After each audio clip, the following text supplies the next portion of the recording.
C.S. Lewis is one of the most influential authors in my adult life. I started reading C.S. Lewis in college and continued reading his work for decades. I've read almost everything that's been published by him, and some multiple times. His fiction and his nonfiction.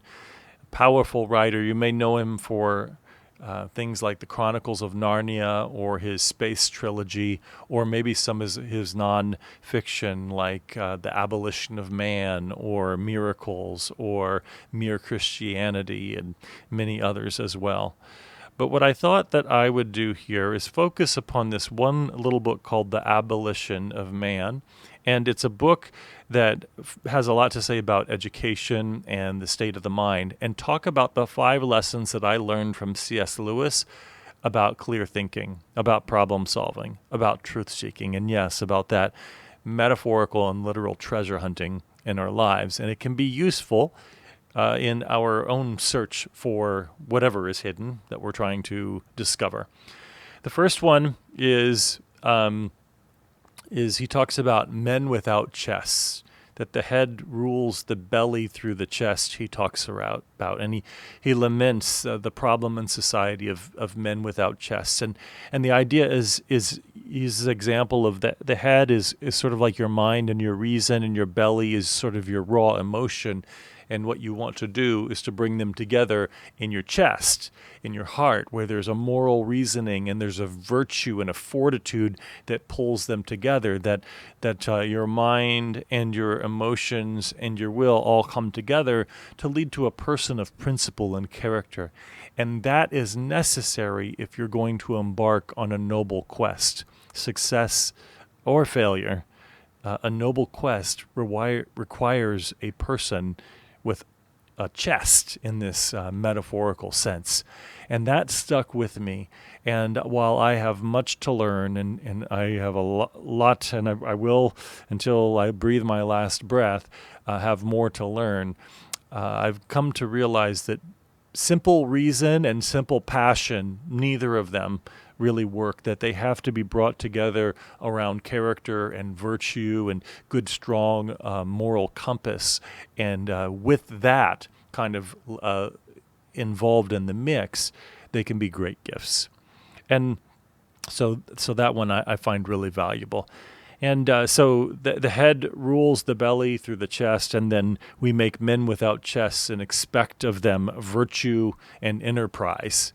So we make these people who are really passionate and emotional, or people who are really rational, and we think that they're going to do great things. Only without that moral reasoning, without those other pieces, wow, can we be wreaking a lot of havoc.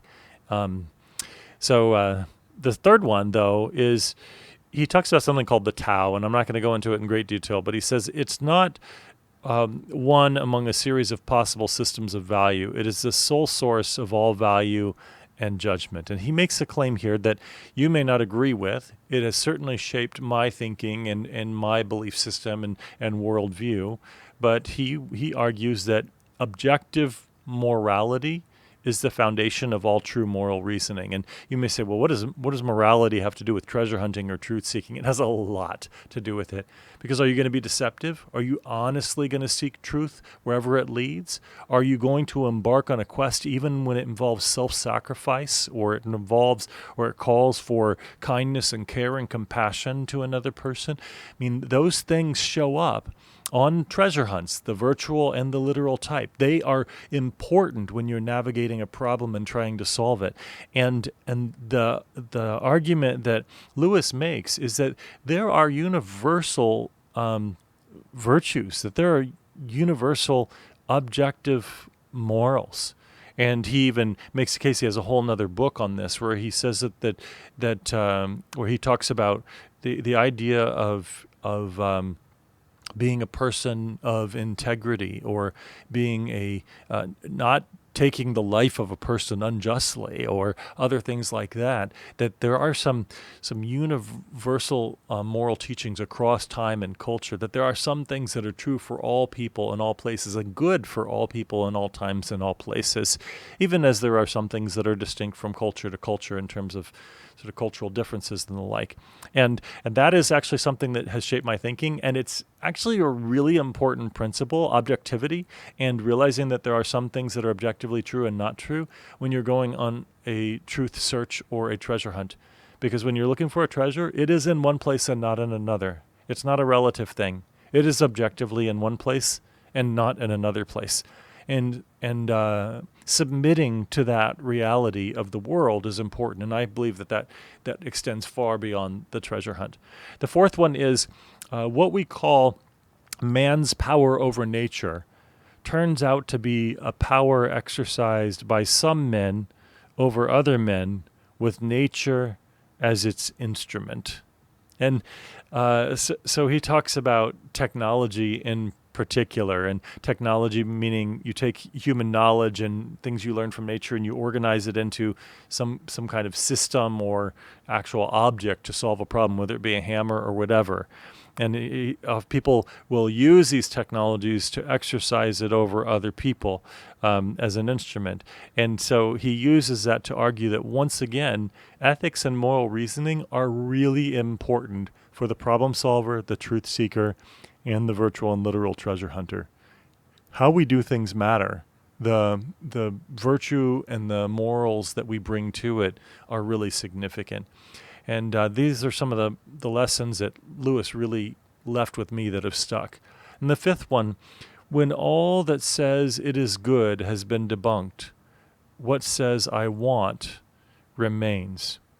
And this is also a point about kind of these objective values, that if we let our wants and desires and passions be in the driving seat and rule, then what we find is that's all that's left.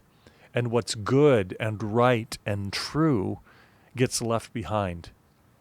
And that's part of, again, why I love the treasure hunt concept, is because it calls for someone that's setting aside those things and actually looking for what's good and what's true and what's beautiful.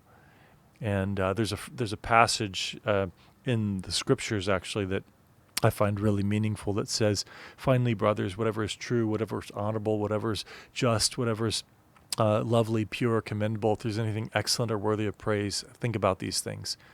So these virtues are really good. And to be one who seeks truth, and that above my own kind of wants, that's part of the merit of a noble quest.